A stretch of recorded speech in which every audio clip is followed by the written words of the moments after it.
पाकिस्तान के कराची शहर में बीते कुछ दिनों से जमीन लगातार हिल रही है। हर 2 या 3 घंटे में एक अर्थक्वेक आ रहा है कराची के अंदर, और ये तब से हो रहा है जब से हमने ऑपरेशन सिंदूर किया है पाकिस्तान के साथ। सबसे हैरानी वाली बात यह है कि भूकंप का केंद्र ऐसी जगहों पर बताया जा रहा है जहां कथित तौर पर पाकिस्तान के परमाणु हथियारों का जखीरा मौजूद है। इस लेवल के ऊपर जब उन्होंने ब्राह्मो मिसाइल्स मारे हमारे एयर बेसिस पे और हमने बातें करनी शुरू कर दी न्यूक्लियर कमांड अथॉरिटी की, जिसकी वजह से अमेरिका भागा आया कि कई ऐसे अटैक्स भी हुए हैं जो कि पाकिस्तान के जो न्यूक्लियर कह लीजिए न्यूक्लियर प्रोग्राम जहां पर हैं या कह लीजिए न्यूक्लियर एसेट्स जहां पे रखे हैं या इंस्टॉलेशन है, न्यूक्लियर इंस्टॉलेशंस जो हैं उसके आसपास हुए हैं और उसमें से किसी किस्म की लीकेज जो है वो भी। क्या ये नॉर्मल है?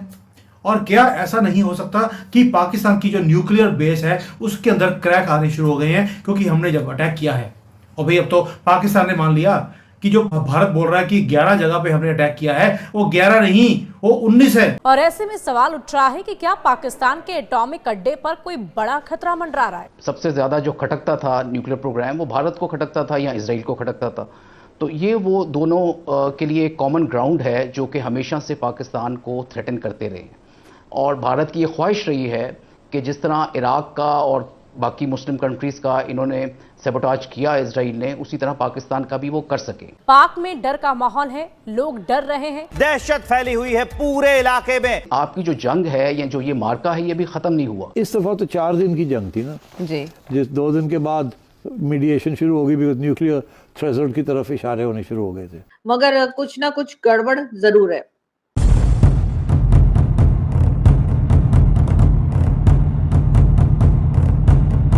दोस्तों, ऑपरेशन सिंदूर खत्म हुए 20 से 25 दिन बीत गए हैं, लेकिन उसके असर पाकिस्तान में अभी तक देखे जा रहे हैं। सुनने में ये आ रहा है कि आए दिन हर घंटे लगभग पाकिस्तान में भूकंप के झटके महसूस किए जा रहे हैं।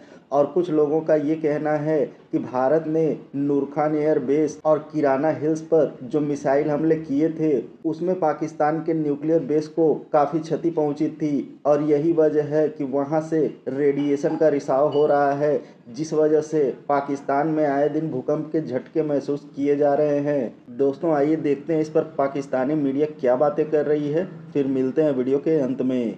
पाकिस्तान के जो अटैक्स हुए भारत की तरफ से उसके बाद से अजीब अजीब तरह की न्यूज़ जो है वो बहरहाल हमारे मीडिया का हिस्सा रही हैं। और ये और बात है कि उसको बहुत डिटेल से नहीं बताया जा रहा, लेकिन फिर भी तकरीबन एक ही दिन के अंदर या समझिए 24 या 48 आवर्स भी अगर हम मान लें, 48 आवर्स के अंदर कराची जो कि एक बिजनेस सिटी है पाकिस्तान की, और तमाम जो कहा जाता है जितने भी तिजारत जो की जाती है या जो बिजनेस होते हैं हर तरह का, वो कराची से ही चलता है।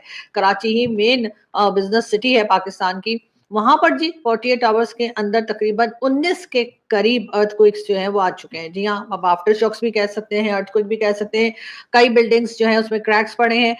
पाकिस्तान का मीडिया भी दिखा रहा है। और रेक्टल स्केल पे अगर हम बात करें कि जी उसका कितनी शिद्दत थी, तो जी रेक्टल स्केल पे उसकी जो शिद्दत है वो तकरीबन 2 से 3 और कभी कभी 4 तक भी गई है, इससे ज्यादा नहीं थी। लेकिन बहरहाल 19 इस किस्म के अगर अर्थक्वेक्स आए तो ये एक बहुत फिक्रमंद हो जाने वाली बात। टीवी चैनल्स पे कई बार ये तो बताया गया कि जी जैसे कहते हैं कि जी कराची में अर्थक्वेक आया, जी रेक्टर स्केल पे उसकी जो शिद्दत थी वो ये थी, कई बार जो है वो बताया गया, लेकिन उससे ज्यादा कुछ नहीं। मतलब ये जरूर है कि पाकिस्तान जो है उसके लिए कहा जाता है कि जी वो फॉल्ट लाइन पे है और यहाँ पे अक्सर अर्थक्वेक आते रहते हैं, लेकिन कराची में इतने अर्थक्वेक्स नहीं आया करते। बहरहाल कई तरह की बातें की जा रही हैं। कई लोग ये भी कह रहे हैं कि कराची में तो खैर कभी इतने अर्थक्वेक नहीं आया करते। हाँ, कराची में क्योंकि समंदर है जो कि इस्लामाबाद में नहीं है, तो कराची में अक्सर समुद्री तूफान जो है उसका हम जरूर सुनते हैं कि जी कराची में समुद्री तूफान आने वाला है। तो लोग जो जो सी साइड के पास रहते हैं या जो जिनके घर के पास समंदर है वो घर छोड़ के और किसी ऐसी जगह चले जाएं जो समंदर से दूर हो। इस किस्म की बातें तो या इस किस्म की चीजें तो हम बचपन से सुनते आ रहे हैं, लेकिन कराची में इतना ज्यादा कोई अर्थक्वेक आए या इतने ज्यादा जलजले वगैरह महसूस हो, ऐसा जो है वो बहुत कम या ना होने के बराबर ही कभी सुना है। लेकिन एक ही दिन में या 48 आवर्स में 19 बार जो है वो अर्थक्वेक आ चुका है कराची में। कई तरह की बातें हो रही हैं, कई तरह की थ्योरीज चल रही हैं। तो कहा यह जा रहा है कि जो अटैक्स किए भारत ने, उसमें से कुछ अटैक्स ऐसे भी हुए हैं, ऐसा लोग कह रहे हैं, ये मैं नहीं कह रही, मैं ये एक बार और क्लियर कर दूं कि ऐसा लोग कह रहे हैं कि कई ऐसे अटैक्स भी हुए हैं जो कि पाकिस्तान के जो न्यूक्लियर कह लीजिए न्यूक्लियर प्रोग्राम जहां पर हैं, या कह लीजिए न्यूक्लियर एसेट्स जहां पे रखे हैं, या इंस्टॉलेशन है, न्यूक्लियर इंस्टॉलेशन जो हैं उसके आसपास हुए हैं, और उसमें से किसी किस्म की लीकेज जो है वो भी जो है वो सुनने में आई है कि शायद हो रही है या हो सकती है, और इस किस्म की चीज भी है जिसकी वजह से अमेरिका बीच में आया और दोनों कंट्रीज को रोका गया और कहा गया कि अगर ऐसा हो गया तो दोनों कंट्रीज के लिए ही बहुत ही खतरनाक बात हो जाएगी। मगर कुछ ना कुछ गड़बड़ जरूर है।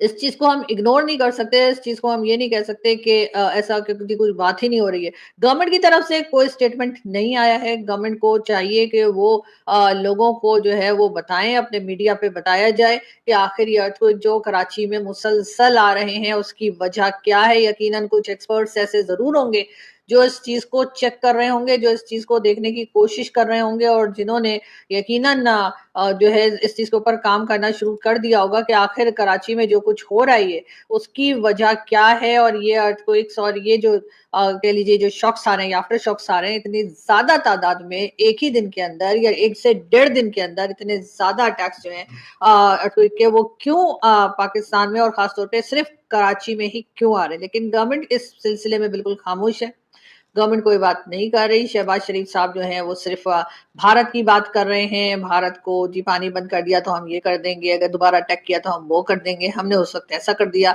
वो इस वक्त सिर्फ इसी तरह के स्टेटमेंट में हमें दिखाई दे रहे हैं, लेकिन बाकी चीजें क्या चल रही हैं जिसके ऊपर यकीनन काम करने की जरूरत है। यकीनन जो पब्लिक है या जो नेशन है उसको एतमाद में लेने की बहुत सख्त जरूरत है। क्या कोई बड़ी चीज होने जा रही है, या हम ये समझें कि ये एक रूटीन मैटर है और इत्तेफाक से ऐसा हो गया, और हर जगह कहीं ना कहीं कुछ इत्तेफाक तो हो ही जाता है। लेकिन अगर इत्तेफाक भी है तब भी प्राइम मिनिस्टर शहबाज शरीफ को चाहिए कि वो जो है वो पब्लिक को बताएं। वैसे तो ये लोग हर बात के ऊपर जो है आ जाते हैं कि जी हमने पब्लिक से खिताब करना है, आवाम से बात करनी है।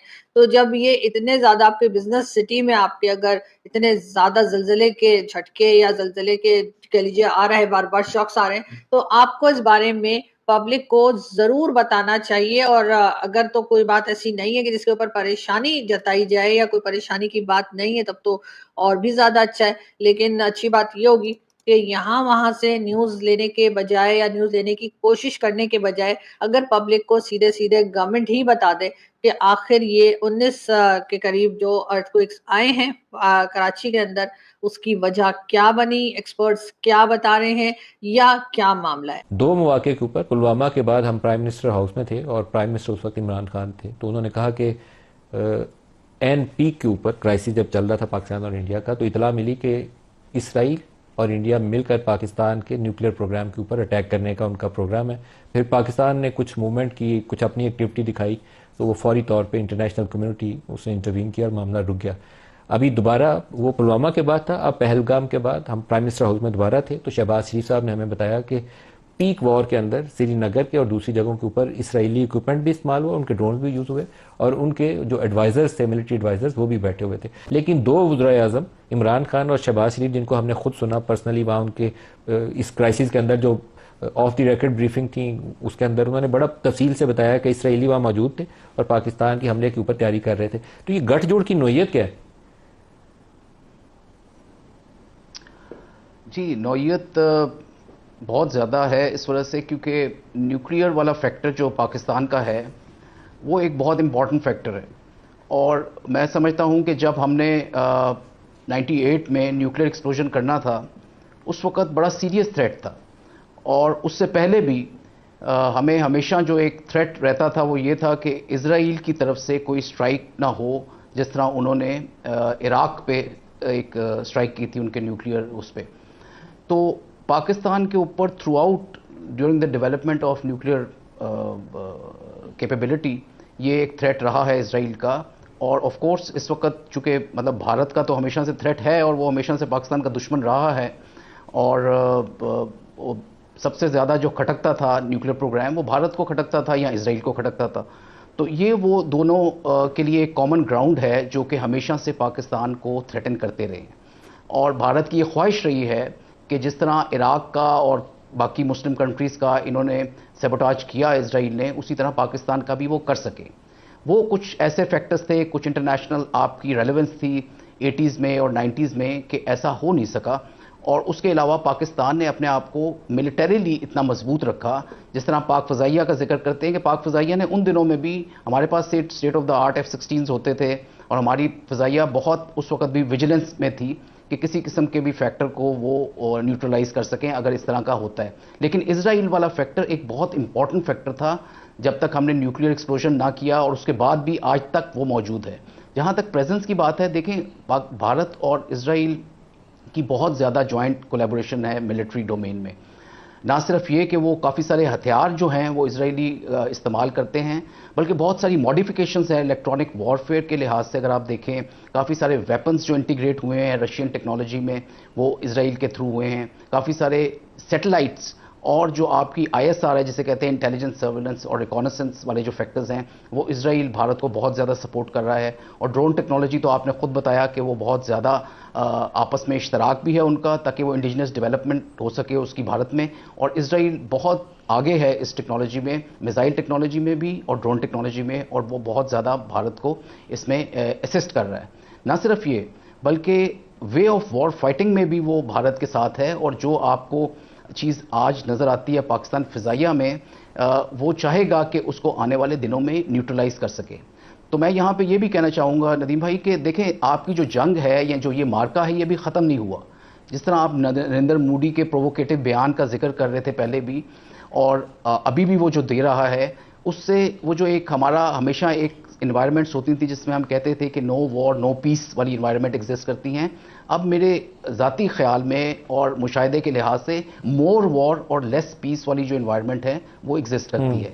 और उसमें जो है इजराइल, आपका सही अब तजज़िया जब भी है कोई आपका। एक्शन होगा फ्यूचर में जी हाँ, फ्यूचर में जो भी एक्शन होगा उसमें हमें ये नहीं सोचना चाहिए कि हम इफ़ एंड बट्स में लगें, हमें ये सोचना चाहिए कि when, because it will happen, they will. ये प्रोवोकेटिव बयान के अलावा और आपके टेररिज्म के अलावा जो ये कर रहा है आपके वेस्टर्न बॉर्डर में, कोई ना कोई काइनेटिक एक्शन भी करेगा और आपको स्ट्रेंगुलेट करना चाहेगा इकोनॉमिकली भी और डिप्लोमेटिकली भी, और इंटरनली भी ये वेज क्रिएट ज़रूर करेगा। ये इरेगुलर वॉरफेयर आपके साथ ज़रूर मोदी कोई ना कोई इस तरह के एक्शन करेगा आने वाले दिनों में। दोस्तों, जब भारत ने पाकिस्तान के खिलाफ शुरू किए गए ऑपरेशन सिंदूर को ख़त्म करने का निर्णय लिया था और ये कहा था कि हम ऑपरेशन सिंदूर पर पॉज लगाते हैं, और तुरंत बाद ही सीज फायर की घोषणा हुई थी, तो पूरा देश हैरान हो गया था कि आखिर ऐसी क्या वजह थी कि अचानक से ऑपरेशन सिंदूर पर पॉज लगाया जा रहा है। सीज फायर का फैसला ऐसे समय पर लिया गया था जब भारत पाकिस्तान पर पूरी तरह से हावी हो गया था।